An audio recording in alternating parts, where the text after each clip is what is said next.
আসসালামু আলাইকুম গাইস, আমরা আসছি ওসামাকে দেখার জন্য। কিছুদিন আগে বাইক অ্যাক্সিডেন্টে ওসামা একটু গুরুতরভাবে অসুস্থ হয়। আমি গিয়েছিলাম কিছুদিন আগে ওকে দেখার জন্য, যেদিন অপারেশন হয় হসপিটালে ছিল। বাসায় আসছে আজকে প্রায় 4-5 দিন, ওকে দেখা হয় নাই। আমি আর আলামিন ভাই দেখতে আসছি। চলুন আমাদের সাথে। দেখতে পাচ্ছেন ভাই আমার বসে আছে।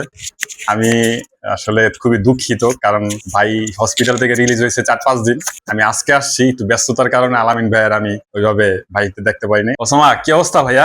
এই তো ভাই, আল্লাহ ভালো রাখছে, আলহামদুলিল্লাহ মোটামুটি ভালোই আছি। ভাই আমি আসলে দর্শকদের থেকে এবং আমাদের নিজের ভাই ব্রাদার পক্ষ থেকে একটা কথা জানতে চাই। তোমার এই হাতের কিছুদিন আগে শুনছিলাম 2 মাস একটা অ্যাক্সিডেন্টে তুমি ঘরে বসেছিলা, এখন আবার এই হাতের মধ্যেই সেম ভাবে আসলে ঘটনাটা কেমনি কি ভাই, একটু যদি বলতাম। বাইক অ্যাক্সিডেন্ট করছিলাম, হাতটা ভেঙে গেছিল। মূলত এখন পর্যন্ত যে আমি ব্যান্ডেজ করা, এটা অনেকেই জানে না। ব্যান্ডেজটার কারণটা আমি বলতেছি। সেটা হচ্ছে, মনে করেন আপনারা দেখছিলেন যে আমার ব্যান্ডেজ করা ছিল অনেকদিন, কিন্তু সেই ব্যান্ডেজে আমার হাতটা জোড়া লাগে নাই। হাতটা পুরো মাঝখান থেকে ভেঙে দুই টুকরো হয়ে গেছিল।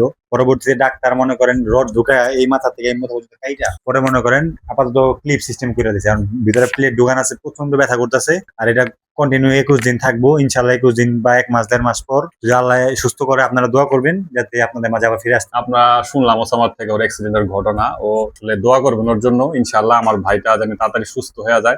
আলামিন ভাইও দেখতে আসছে সেই ঢাকা উদ্যান থেকে। আমিও তো জানেন ঢাকা উদ্যানে থাকি। আলামিন ভাই ওসামার কাছে আসছেন দেখা করার জন্য, ভাই যদি কিছু বলতেন। আমরা ভাইকে দেখতে আসছি এই জন্যই যে ভাইকে যে সময় দেখতে আসার কথা ছিল ওই সময় দেখতে আসতে পারি নাই, বা এটা আমাদের একটা ব্যর্থতা। ভাই আমাদের কাছে অনেকদিন ধরে দূরে আছে, তো আজকে আসছি সময় সুযোগ করে দেখতে আসছি ভাইকে। তো দেখলাম যে আগের চেয়ে একটু ভালো দিকে গেছে। তো আল্লাহর কাছে দোয়া করি এইটাই যে ভাই যেন তাড়াতাড়ি সুস্থ হয়, আমাদের ভিতরে আবার যেন তাড়াতাড়ি চলে আসতে পারে। ইনশাআল্লাহ ইনশাআল্লাহ। আমি আমি দোয়া করি ভাইয়ের জন্য, ওর জন্য দোয়া করি। বিশেষ করে আপনি দেখতে আসছেন।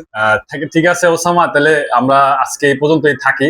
তাহলে আপনাদের আজকে বেশি একটা সময় দিতে পারলাম না, কারণ শরীরটা প্রচন্ড খারাপ, হাত ব্যথা করতেছে, বাইরে একটু যাইতে পারলাম না। যে এক কাপ চা খাওয়াবো, দয়া করে মনে করেন ভুল বুঝবেন না, ইনশাল্লাহ আবার হবে।